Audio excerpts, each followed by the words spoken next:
All right, this is Michael Eline with the Circle of Legal Trust. We're out here at the Area Hotel in Las Vegas, thanks to Matt Dolman hooking us up with a really great suite. And we're going to go ahead. Our speaker didn't make it, and nobody knew about it until a couple seconds ago that she wasn't going to attend. So what we're going to do is we're just going to switch it out. And we had a huge showing, so I'm going to go ahead and have everybody introduce themselves and just talk a little bit about who they are. And then afterwards, we're going to shut it down until the next speaker and just do a little bit of mixing and talking. Too bad you guys couldn't come here personally, because we share a lot more information that you won't hear about on these simulcasts that we only share with people in our inner circle. And basically, this is just a group of attorneys who want to do well online and in marketing in general, and be involved in the Circle of Legal Trust. And what that means is we're a trusted group of attorneys who actually pay our referral fees and don't screw over fellow attorneys. And if they try to do that, they get kicked out of our group because we're sick of that. And so it's more than just marketing and doing well online. It's about a circle of trust. And we want to build relationships with these people. We have families, we have wives and kids that they need to feed, and some of our wives have husbands they need to feed. So, so we've got a lot of stuff that we want to do here, and it's all based upon being able to trust each other. And our founding fathers pledged their lives, their fortunes, and their sacred honor to each other. And that is the blueprint that I would like to follow in our organization. So I'm Mike Eline, and I helped start the group. And we still have our original members, Dave Slepko, Tony Castelli, Matt Dolman, and they all made it out. But again, I really want to give my hat off to Matt Dolman. He's setting us up with this beautiful conference room. He did the same thing again last year. And I encourage everybody to voluntarily donate money, but not to me or the circle, but to Matt to help him offset some of these costs. It's not mandatory, but it would be so awesome if you could. But beyond that, I want to go ahead. It's going to Yelp reviews. And that's the other thing. We should have a talk about that. Yeah, I want to throw something else out there for you guys. I mean, look, all the people who put this production on have given you a consumer experience. And that's what is required for a Yelp review. You don't have to be a client of somebody to give them a Yelp review. You have to have given them a consumer experience. So if you feel that you got a good consumer experience from this seminar, I encourage you to review the law firms who helped host this event. How many stars you give them is up to you. I'm not saying please give everybody a 5-star review. That would be violative of the Yelp guidelines. What I am encouraging you to do is make sure, to talk about your consumer experience that you had here. So I'm going to go ahead and introduce Keith Newstrom first. He's a FindLaw rep. He's a good guy. As you guys know, there's no love lost between me and FindLaw, but I really like Keith. So I probably would have canceled all of my contracts with FindLaw if it wasn't for this guy. So I'm going to go ahead and have him sit here and just talk about himself a little bit about his background. Go ahead, Keith. How's it going, guys? I do work for Thomson Reuters, FindLaw. I've switched from the websites and SEO directory to the legal leads, mainly for personal injury, SSDI, MedMal, and workers' comp. Been doing marketing for attorneys for about 5 years. Love it. It's been fun, to say the least, working with Mike and some of the other people around. And it's good to be here, meet new people, and learn a lot of new things. Pass card. I do have a card. Would you pass it? I will. Let's pass it to you. Thank you, Mr. Newstrom. I am Trevor Van Worden, and I am with Accident Data Center. My colleague Andrew Schaefer is coding last night and going to be a little late, so he's on his way. Accident Data Center is a news curation site with a national footprint covering accidents and legal implications that occur. Our value to the market is to provide guidance for accident victims and their families.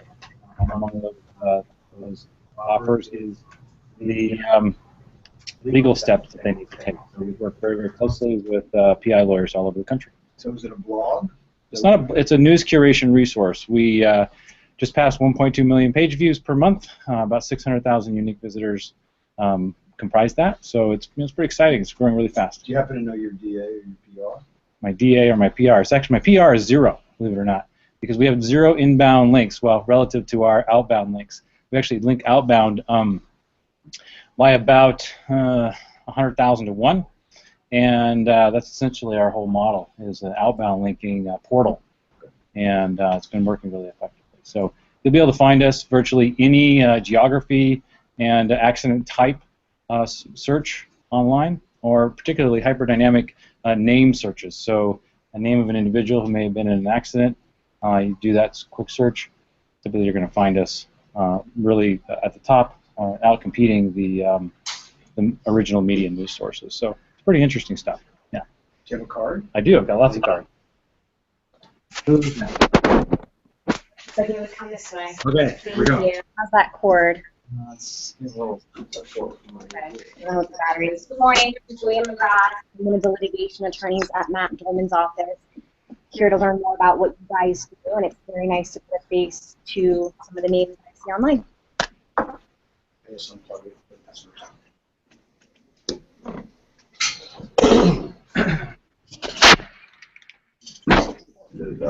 Wow, I guess it's in there.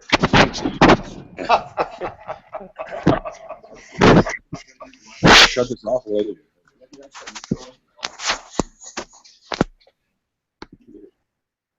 Hello, I'm Matt Dolman. I'm a civil trial attorney in Clearwater, Florida. I own the Dolman Law Group. We're a law firm comprised of 8 trial lawyers. We handle specifically personal injury out of keen interest in search engine optimization. And I'm here just to learn more about how I can help my fellow attorneys just distribute all their content in an ethical manner and maybe garner more revenue.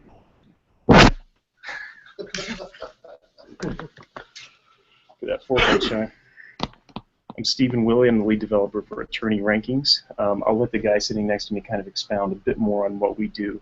Essentially, I lead the web development and technical realm for essentially a full inbound marketing agency directed solely towards attorneys. I guess from there, I'll let Chris kind of expand a bit more. Kind of do this. Hey guys, I think I've met pretty much everyone. Owner, founder of Attorney Rankings. So primarily founded on search engine optimization. We also do web design. Steven's very talented. Used to do stuff for ABC, NBC. Sorry, I always get that confused. We work with about, I'd say, 40 law firms throughout the U.S. One in Canada. Primarily, a lot of PI firms. One in Clearwater, Florida. One in Clearwater, Florida. Matt Dolman here.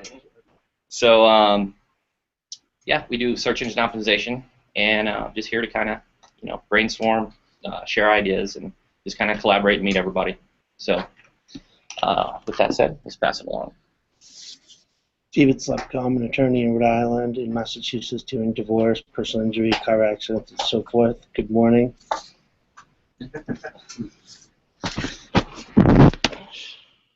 Hi, my name is Dave Abels. I'm a personal injury lawyer. I'm a partner at the law firm of Abels and Annis. We're based in Chicago. We also have offices in Phoenix, Arizona. And I'm really happy to be here and meet this group in person. I've been seeing everybody online for years, and it's nice to shake hands and get together. And it's a great location to do it too. So I'm happy to be here. Thank you. Christopher Levinson, Vidito Law Group. We're based in Southern California, have a half dozen offices in Southern California, but we handle personal injury matters throughout the nation and do some international aviation and other types of personal injury cases. Chris, really quick. Aaron Brockovich, come on, let people know who you are. My firm is known for the Aaron Brockovich movie. Jim Vidito was one of the lead attorneys in the Hinckley PG&E contamination case that resulted in a $333 million settlement. Then second settlement, and we have a little notoriety for that. Thank you. Case first, movie second. Jeff Nadridge. I'm based in LA. I have a personal injury law firm. We do personal injury, mass torts, class actions. We have offices throughout California. We are here because we want a group which is like this group, which is collaborative, which we can tell people what we do, because we've been digital marketers for a long time. 100% of our business is digital. And we want to share with that, and we want to learn from others, because this we consider a collaborative space, and that's what it's all about.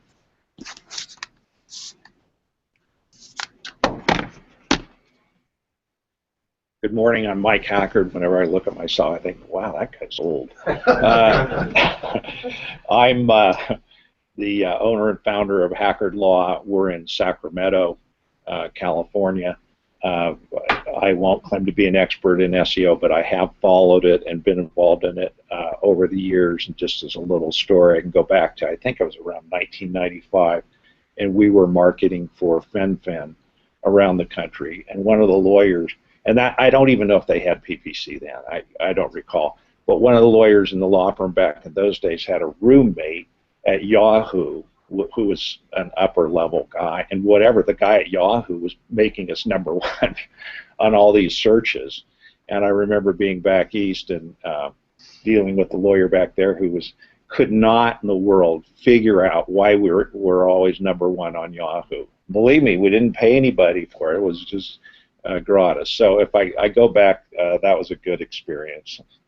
There is no such thing anymore. I am honored to be a part of this group today. I watch what many of you guys do online. At times I feel a little like a stalker, so I apologize for that, but I've not been otherwise close. We do believe strongly in SEO. Some question was asked, we're at a DA 44 and rising. At least it looks like it. Good. So thank you. And let me just expound upon that. You know, domain authority, that's something I think that Hrefs pioneered, right? That just is something, you know, based upon the link picture that Href gives you. DA is Moz. Is it Moz? Okay. DA is Moz, according to Trevor, but I get it. So the problem is with Hrefs is they don't give you your entire link profile. So, you know, it's all kind of not 100%. Google eliminated PageRank, at least displaying it publicly. Trevor did say earlier that his site shows a PageRank of 0. Well, that makes sense because the PageRank toolbar has been disabled.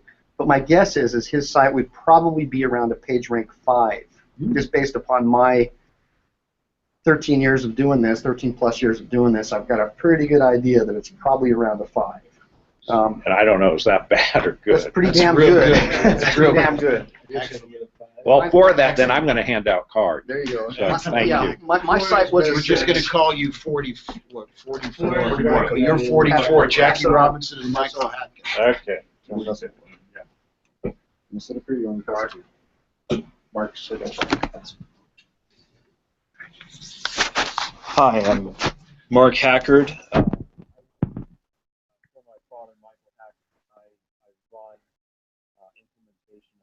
Marketing strategy. Enjoyable experience. I'm thankful that I'm here. I've learned a lot so far. I'll pick up a few more things for this afternoon. Hi, my name is Joe Mass. I'm president of RazorRank. We do SEO consulting, and our main vertical is technical. And it's good to be here with a group of trustworthy people.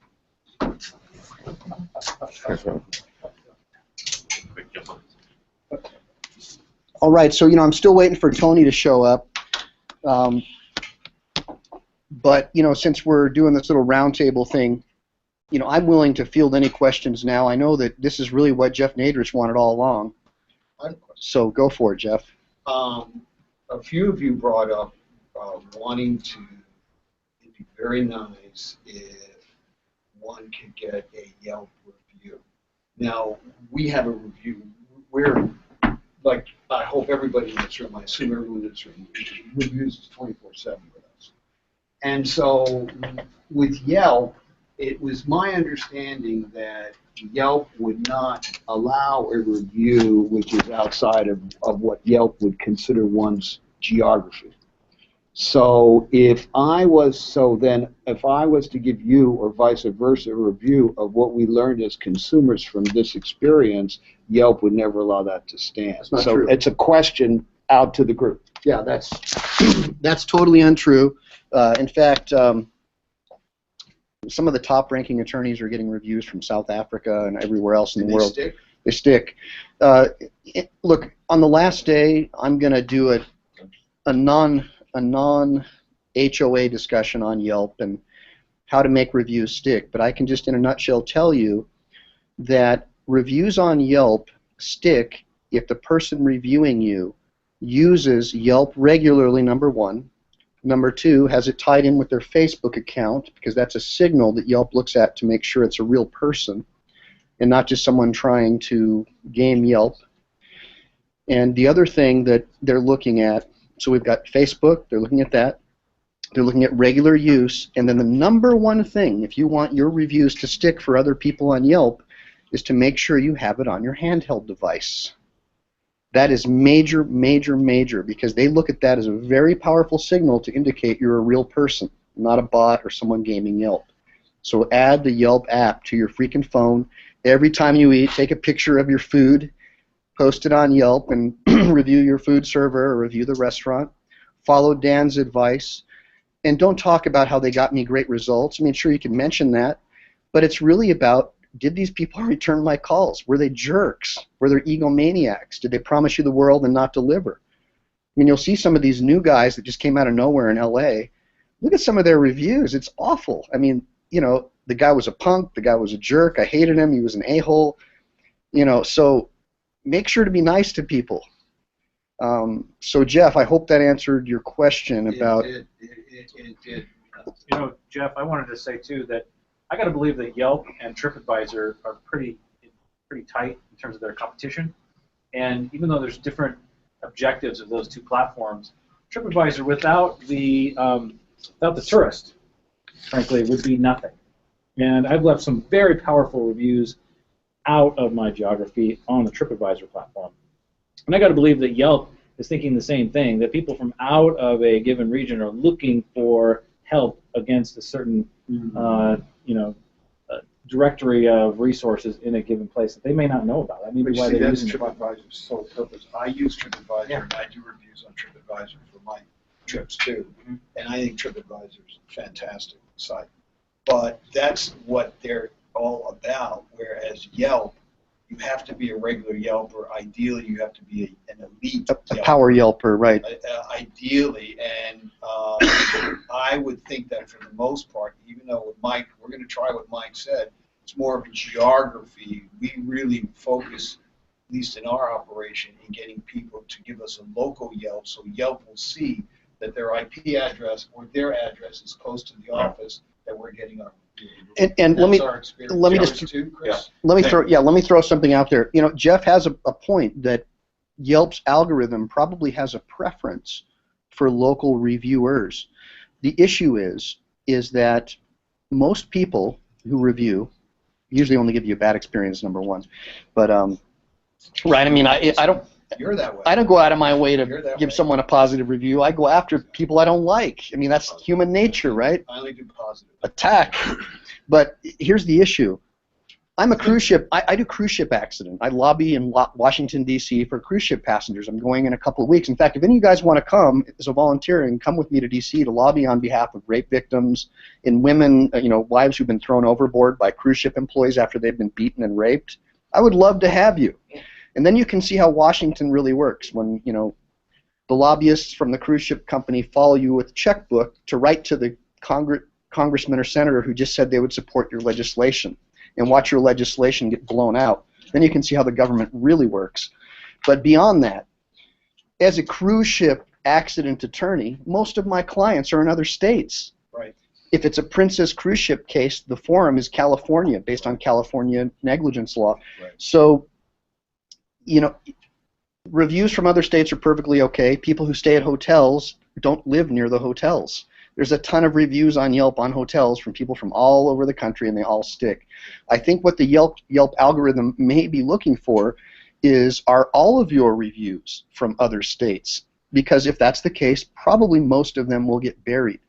But I tend to agree with Mr. Nadrich that you need to focus on getting local reviews. I have a question in that regard for Yelp. Is Yelp, and it's a group question, is it to everyone's experience that the Yelp algorithm is so sophisticated that it can determine if a business is local oriented, so sort of like a Sacramento personal injury law firm, or versus a Carnival cruise ship, where it would then make those allotments for out of local reviews versus a local review for the local law firm? Is it that sophisticated? Well, what Jeff is saying is Yelp smart enough to know whether you're a local business or not, and basically in a nutshell, and of course they're smart enough to know, and from my perspective, that you're a local business. But irrespective of that, whether or not you're a local business isn't the issue. The issue is, do most of your clients come locally, or do they come from other geolocations? A guy like Chris Levinson is going to get a mass tort case from Sacramento or San Diego, even though that's not where he's based, because he's known to do mass torts. I don't think Yelp is looking for that. I think they're looking at a lot of different ranking signals. They're looking to see if you're trying to game them, and I think they're looking at the reviewer themselves. If you look at the buried reviews on Yelp, you're going to see that hardly any of them have an avatar or a picture. That's something I left out earlier. Make sure to always put the picture in the avatar. They're looking to see if there's a reciprocal review. Are you guys basically doing like link sharing? That's why I would never recommend me reviewing Jeff and Jeff reviewing me.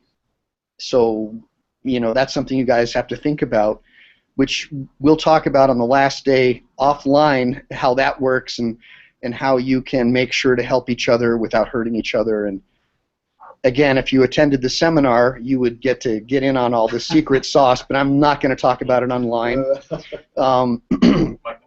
Go ahead. Become a power Yelper. Okay. Just keep Yelping. A power Yelper, number one, if you're a business owner, you can never be a power Yelper.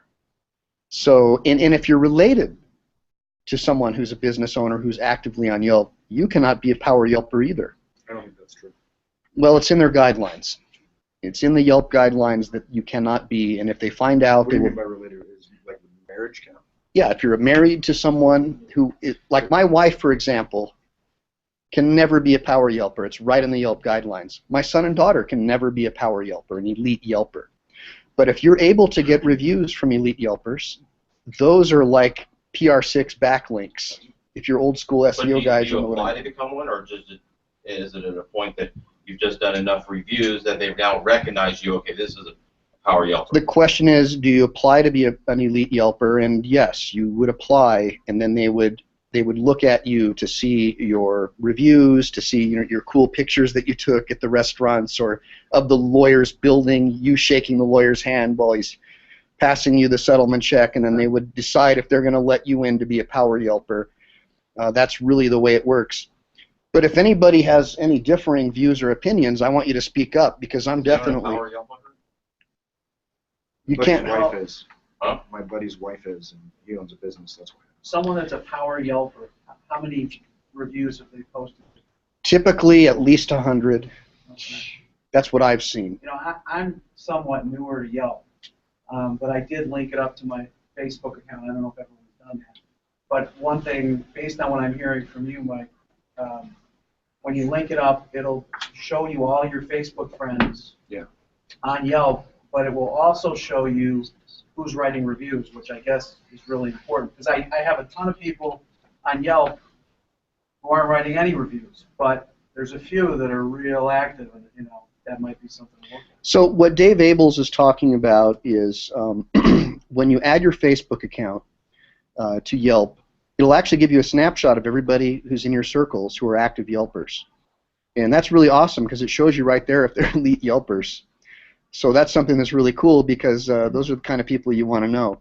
Elite Yelp reviews, I've never seen one get buried.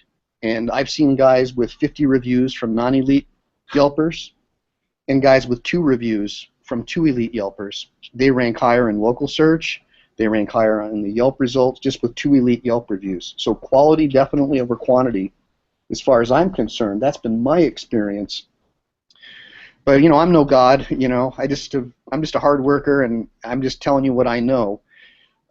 So yes, Dave. I mean, that's really a great point that you brought up, because once you add your Facebook account, you can actually see who are in your circles, who are Yelpers. Now, caveat, a guy, a bankruptcy attorney, actually was sued by Yelp because they claimed that he had like a voting ring where all of his friends, because it says right in Yelp, you're not supposed to have your friends review you. But okay, but the problem with that is Yelp also says add everybody who's reviewed you as a friend. So it's like, oh my God, and that's one of the reasons why I haven't purchased advertising from them, because I don't want to get involved in a contract with them where they can then sue me. But I encourage everybody to get online and look at the history of Yelp, how they're so aggressive in trying to hurt people. Our fellow attorneys, and then look at their stock and look at what's going on with them. So I'm a little bit leery about getting too involved with them just based upon them suing a fellow attorney. They're our colleagues. So I think Yelp can be a useful tool, but I encourage people to use things like Foursquare, Google Plus, and anything else, and just look at Yelp as just something that you should do, because right now it's what's important for Bing and Yahoo. You guys all know that you really can't rank very well in Bing or Yahoo local search anymore without Yelp reviews. There's some guys. Go ahead. That's not entirely correct.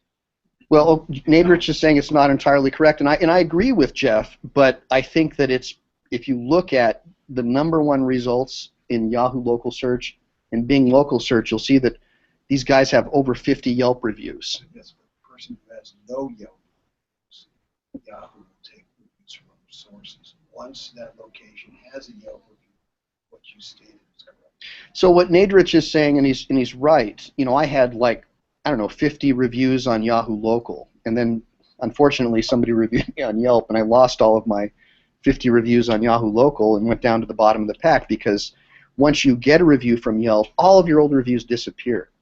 If you don't have any reviews on Yahoo local, yes, Jeff is correct that Yahoo will import If you don't have any Yelp reviews on Yahoo, so Yahoo will import reviews from other sources like Facebook or Google Plus or Foursquare, Judy's book, things like that, which I prefer.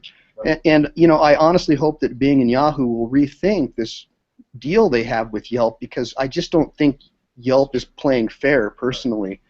I think that it's nonsense that you have to be an active Yelper to have your reviews stick. All they're trying to do is drive traffic to their site by forcing people to be active Yelpers. Most people are never going to be active Yelpers. Who has time to sit around, take pictures of their food and take pictures of all this stuff, post it and do all this stuff? And to me, it's not realistic. So I'm just not that thrilled with it. But again, I encourage you all to do your own research and look at how people are using Yelp as a tool to basically hold businesses hostage. I have a story. I posted something on Circle of Legal Trust about, can you use Yelp as a tool to basically force business owners to be honest? And basically it's kind of a positive thing. BMW basically screwed me at the end of one of my leases, in my opinion. Caveat, my opinion. This is just an opinion. And I posted a review on Yelp and gave them a 1-star. And the general manager of BMW contacted me, and I got a check for $1,000, and I took a snapshot of it.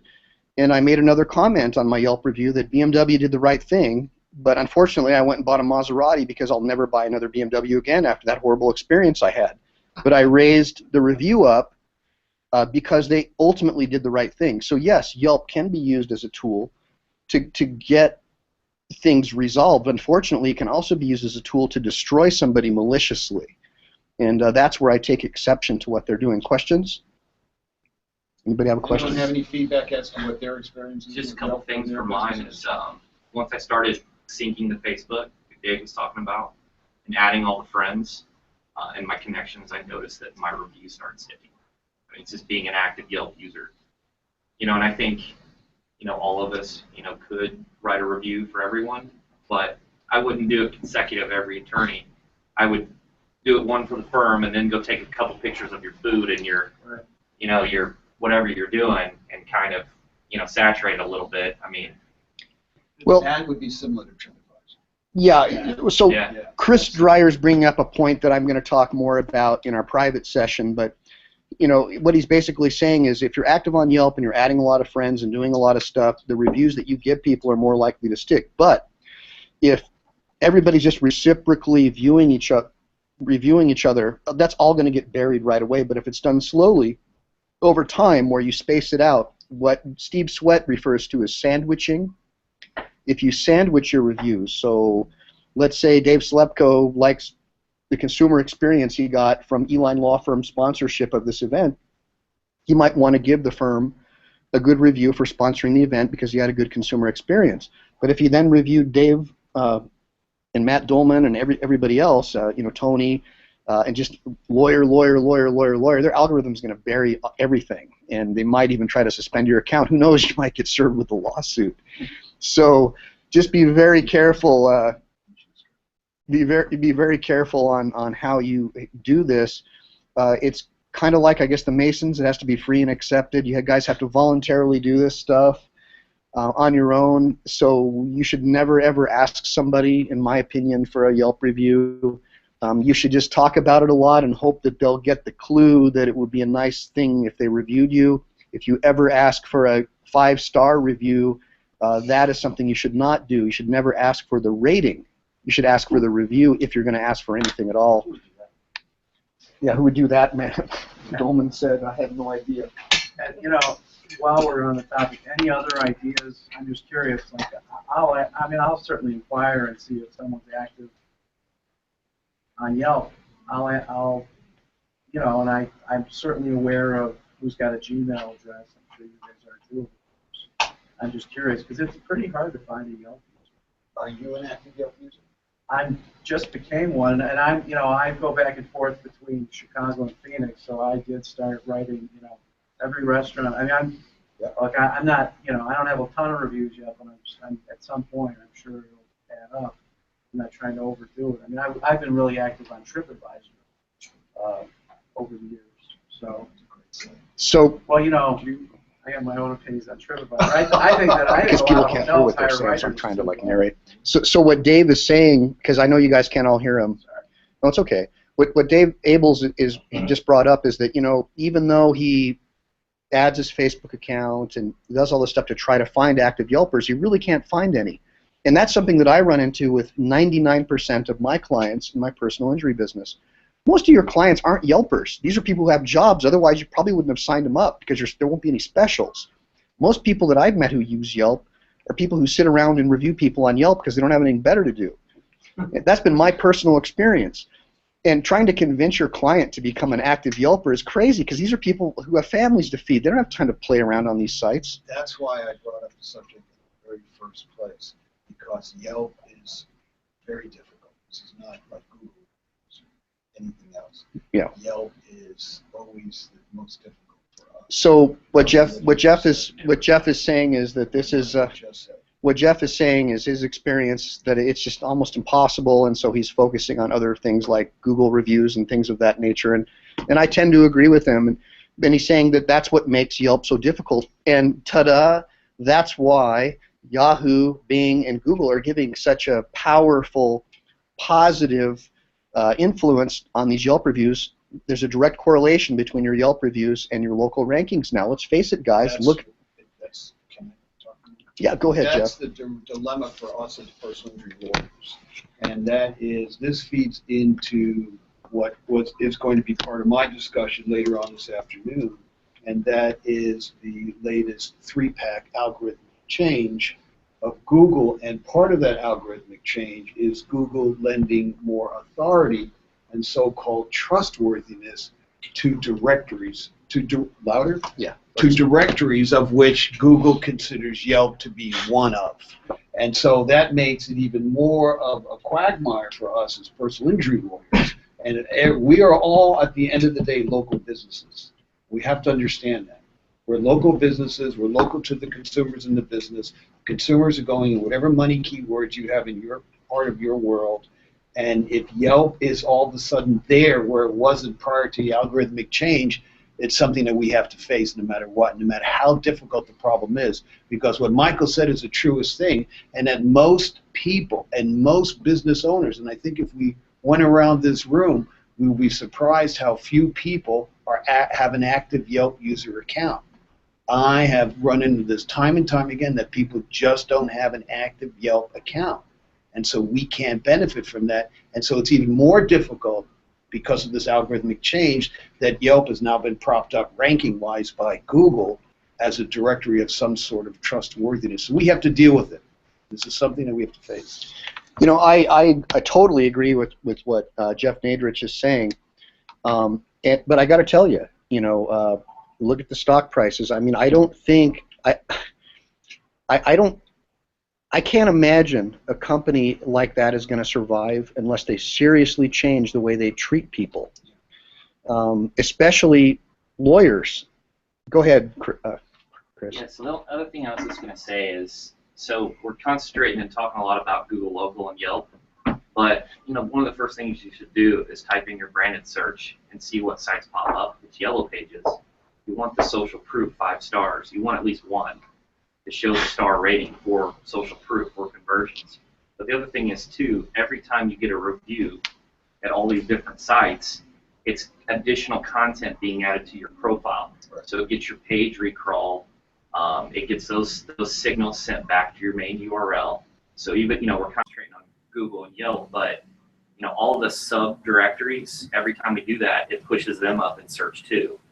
So, and they all kind of, you know, send those local signals in regards to so what Chris Dreyer's saying, and the reason why I'm kind of cutting in here is because not everybody has their computer on, so you can't hear what he's saying. But what he's saying is, if you do a branded search, in other words, if you look for your business name, Yelp may not be the first result. It might be yellowpages.com. But if there's not 5 stars right there in the JSON coding, that's problematic because clients like to see the 5. Prospective clients like to see the 5 stars.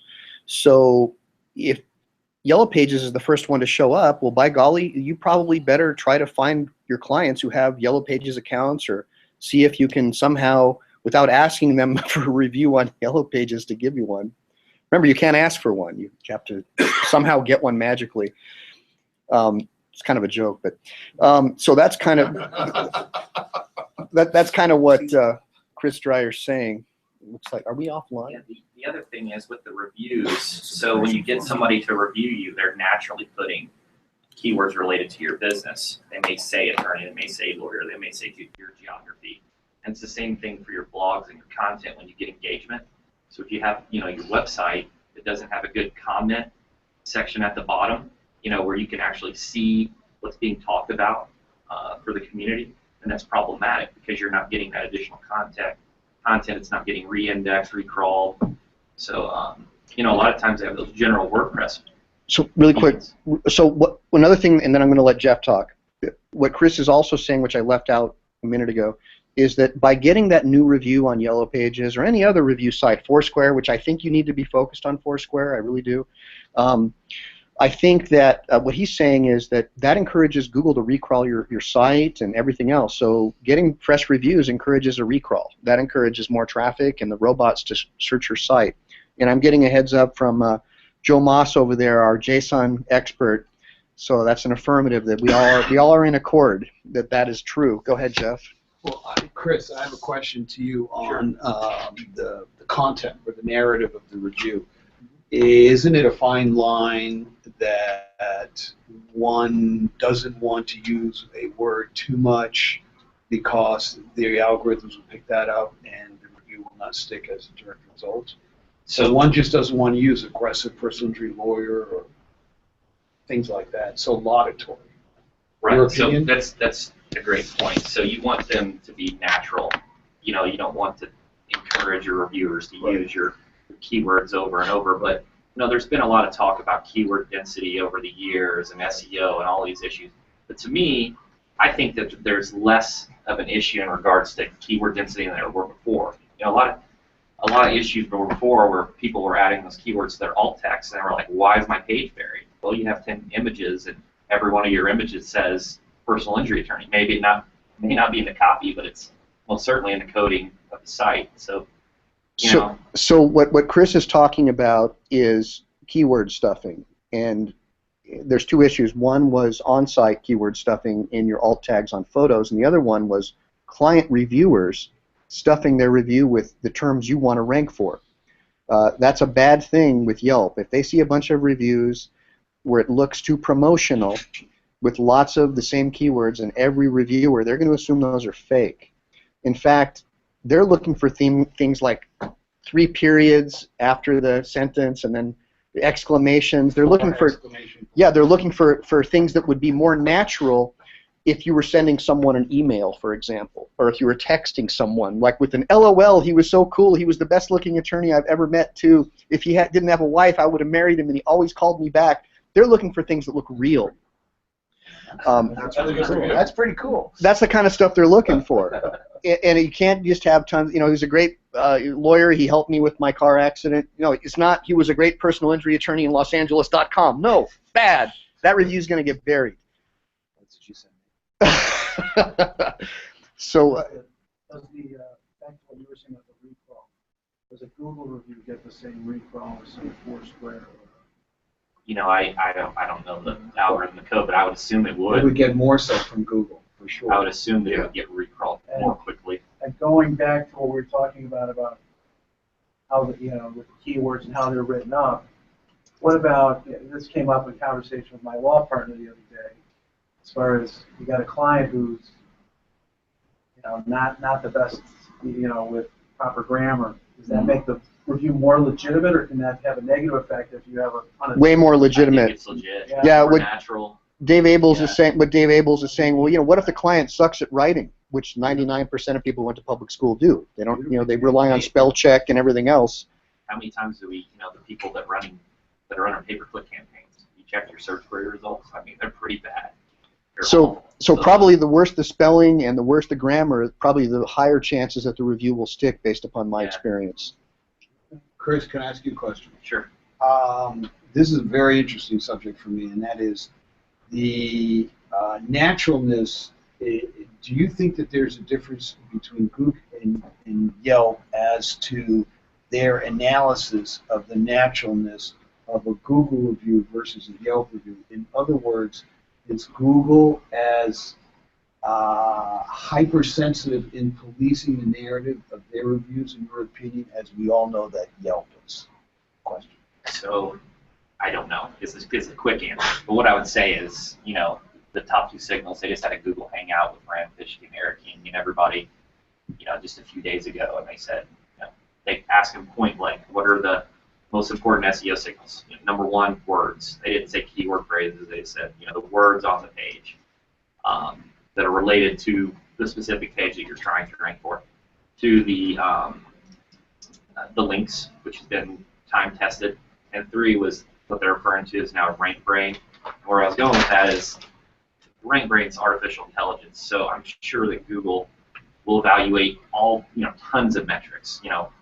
The misspellings, the frequency, the location, the how long they stay on your site. Like, that's what they're trying to always improve, is that artificial intelligence is what they're calling the 3rd signal, which encompasses everything. On-site elements, user behavior, and that's the thing that they're really trying to improve. So, give you another example is, if you're trying to rank something that's newsworthy, right? They're not going to look at ranking or backlinks to that news source as much as the freshness of the content, the freshness of the news. So there's different variables based upon what you're trying to rank for.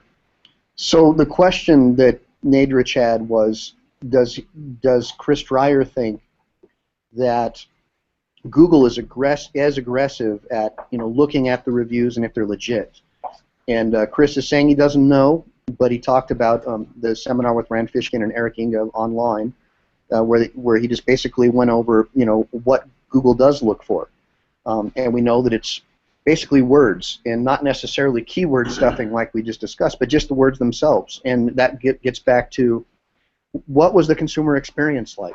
He was a cool dude. I loved the way he looked. He always called me back.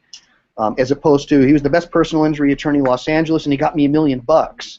That looks too promotional. That's problematic. But Google doesn't bury those reviews, but it probably internally discounts them, which is different than what Yelp does. Yelp just buries them at the bottom and says, we don't recommend these reviews. And the courts let them get away with that. Because even though they're involved in deciding what the review should or shouldn't be, many people have tried to sue Yelp on various legal theories, and the courts have allowed them to escape liability. One second. Just want to mute Dave's microphone. So that's basically probably the way that Yelp is looking at this. I'll get off. Google is just weird. The way that Google is looking at this, Google is probably not going to bury. They're not going to bury the review. Mine is. Oh, none. That's very strange. Hold on.